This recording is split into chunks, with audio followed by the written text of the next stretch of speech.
కులగణన నిర్వహించాలని నిర్ణయించినట్టు గత ఏప్రిల్ 30న మోదీ ప్రభుత్వం ప్రకటించినప్పుడు ప్రతి ఒక్కరూ ఆశ్చర్యపోయారు. సామాజిక న్యాయ సాధనకు పోరాడుతున్న వారు తమకొక విజయం లభించినట్టు ఆనందభరితులయ్యారు. ఆ నిర్ణయం తీసుకోవడంలో మోదీ సర్కార్ రాజకీయ అంచనాలు ఏమైనప్పటికీ అసంఖ్యాకులు ఆసక్తిగా ఎదురు చూస్తున్నా, అయితే చాలా కాలంగా వాయిదా పడుతూ వస్తోన్న కులగణన ఎట్టకేలకు సంభవించనున్నది. కుల అసమానతలను రూపుమాపడంలో స్వతంత్ర భారతదేశం తడబడుతూ వ్యవహరిస్తోంది. ఇప్పుడు ఆ అస్థిర పురోగతికి స్వస్తి చెప్పేందుకు దోహదం చేసే ఒక బృహత్తర ముందడుగును కులగణనతో వేయనున్నామనడం సత్యదూరం కాదు.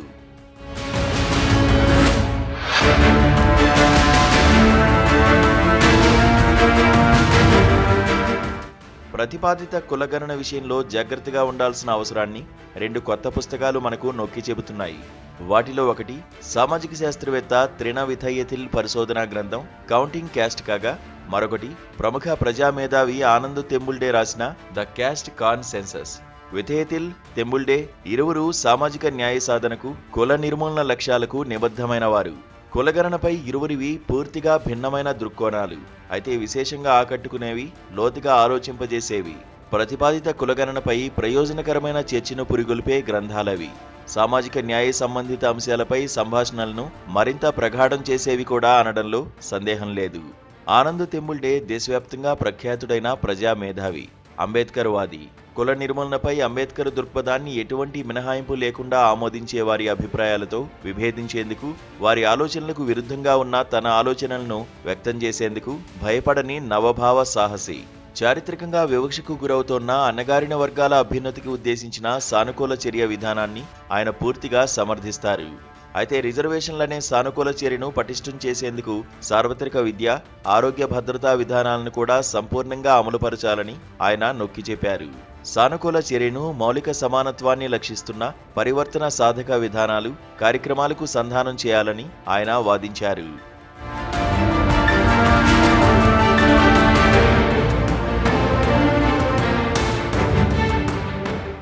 కులగణనపై చర్చ సాధారణంగా ముందే చెప్పదగిన లేదా సూచించదగిన విధంగా సాగడం కద్దు.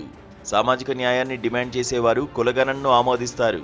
కులగణన వ్యతిరేకులు కుల వ్యవస్థ సమకూరుస్తున్న ప్రత్యేక హక్కులు, సదుపాయాలను బహిరంగంగా లేదా రహస్యంగా సమర్థించేవారై ఉంటారు. ఆనంద్ తెంబుల్డే ఈ కోవకు చెందిన ఆలోచనాపరుడు కాదు. ఆ ఆలోచన రీతులకు భిన్నంగా వివేచించే విలక్షణ మేధావి.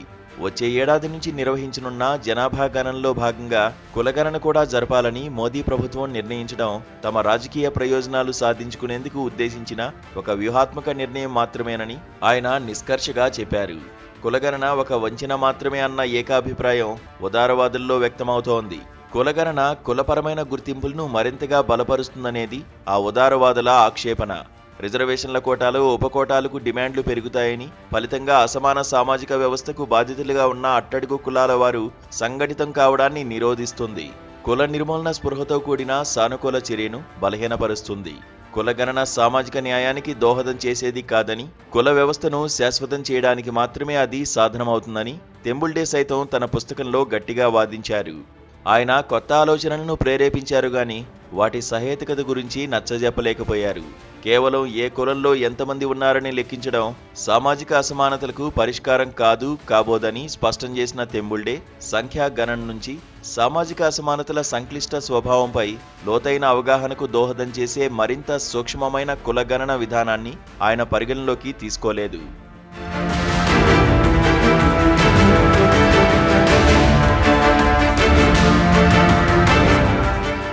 కులగణన అనేది అణగారిన కులాల జనాభా లెక్కింపు మాత్రమే కాదని, అగ్రకులాల వారికి కుల వ్యవస్థ సమకూరుస్తున్న ప్రత్యేక హక్కులు, సదుపాయాలను బహిర్గతం చేస్తుందని సామాజిక శాస్త్రవేత్త సతీష్ దేశపాండే అభిప్రాయపడ్డారు.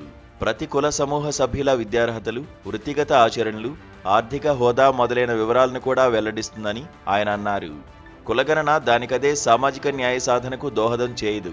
అయితే అసమానతలను నిర్మూలించేందుకు అవసరమైన విధానాల రూపకల్పనకు, ఆ అమానుష వ్యవస్థను కూల్చివేసే రాజకీయాల ఆవిర్భావానికి అదొక తప్పనిసరి ముందడుగవుతుంది. కులగణన ఎలా నిర్వహించాలన్నదే అసలు ప్రశ్న. అది ఒక ప్రతీకాత్మక చర్యగా ఉండకూడదు. కులం కల్పించే ప్రత్యేక హక్కులను శాశ్వతం చేసేందుకు అది ఏ విధంగానూ ఒక సాధనం కాకూడదు.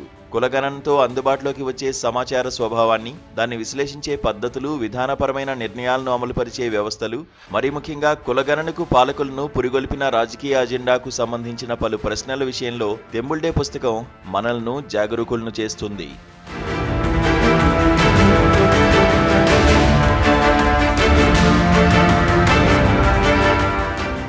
ఇప్పుడు యువ పరిశోధకురాలు తిరణా విథయతిల్ తన ప్రథమ పుస్తకం కౌంటింగ్ క్యాస్ట్లో వ్యక్తం చేసిన అభిప్రాయాలు ఏమిటో చూద్దాం.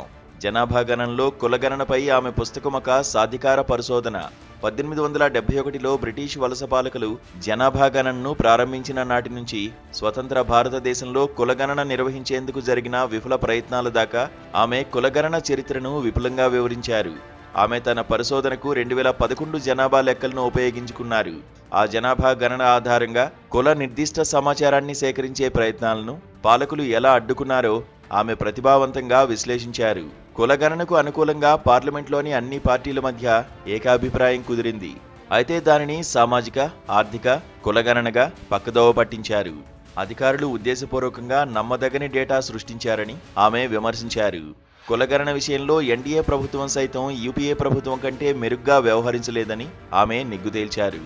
అప్రధానంగా కనిపిస్తున్న విషయాల ఆధారంతో కఠోరమైన వాస్తవాలను వెల్లడించడం విథయతిల్ పరిశోధనా ప్రతిభకు తార్కాణం. ఈ దృష్ట్యా మనం మోదీ సర్కారు ప్రతిపాదిత కులగణన విషయంలో అప్రమత్తంగా ఉండి తీరాలి. 2 దశలుగా జరిగే 2027 జనాభా గణనలో కేవలం ఎస్సీ, ఎస్టీ, ఓబీసీల వివరాలే కాకుండా జనరల్ కేటగిరీలోని కులాల లెక్కలు కూడా సేకరించాలి. కేవలం హిందువుల విషయంలోనే కాకుండా అన్ని మతాల వారికి కులగణనను వర్తింపజేయాలి. ఈ విషయమై 2011 నాటి ఎస్సీసీసీ ఉపేక్ష వహించింది. దాని నియమావళి ముస్లింలు, క్రైస్తవుల్లో కులాల వారీ వివరాలు నమోదు చేయడాన్ని నిరుత్సాహపరిచింది. సామాజికంగా, విద్యాపరంగా వెనుకబడిన సమూహాలను గుర్తించేందుకు రూపొందించిన, ముందస్తుగా నిర్ణయించిన కుల జాబితాల విషయమై తొలుతనే ఒక స్పష్టమైన నిర్ణయం తీసుకోవాలి. ప్రతి ఒక్కరిని తమ కులం పేరు చెప్పాలని అడగడం అనేది గందరగోళానికి దారితీసే అవకాశమున్నది. కులగణన అసలు లక్ష్యాన్ని పక్కదోవ పట్టించడానికి మాత్రమే అది ఉపయోగపడుతుంది. 2011 నాటి ఎస్సీసీసీకి పట్టిన గతిని మనం విస్మరించకూడదు. కులగణన ద్వారా సేకరించిన సమాచారాన్ని కులాలు, ఉపకులాల వారీగా అందరికీ అందుబాటులో ఉంచాలి.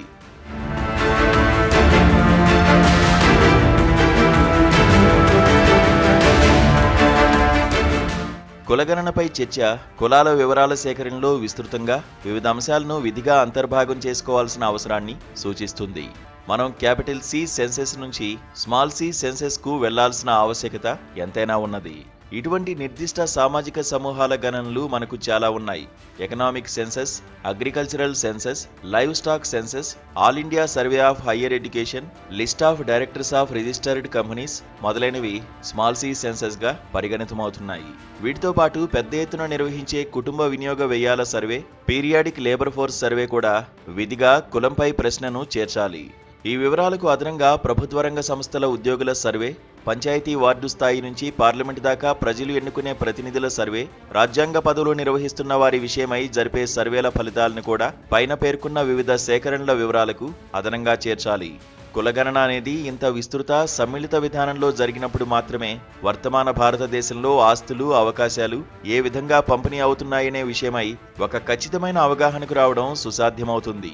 అటువంటి నిర్దిష్టమైన అవగాహన ఉన్నప్పుడే సామాజిక, ఆర్థిక అసమానతలను సమర్థంగా పరిష్కరించడం సులభమవుతుంది. సమకాలీన భారతదేశంలో సామాజిక అసమానతలను బహిర్గతం చేసి వాటికి ఆలంబనగా ఉన్న వ్యవస్థలను కూల్చివేసేందుకు పైన పేర్కొన్న విధంగా విస్తృత, సమ్మిళిత విధానంలో కులగణన నిర్వహణ బృహత్తర ముందడుగవుతుంది.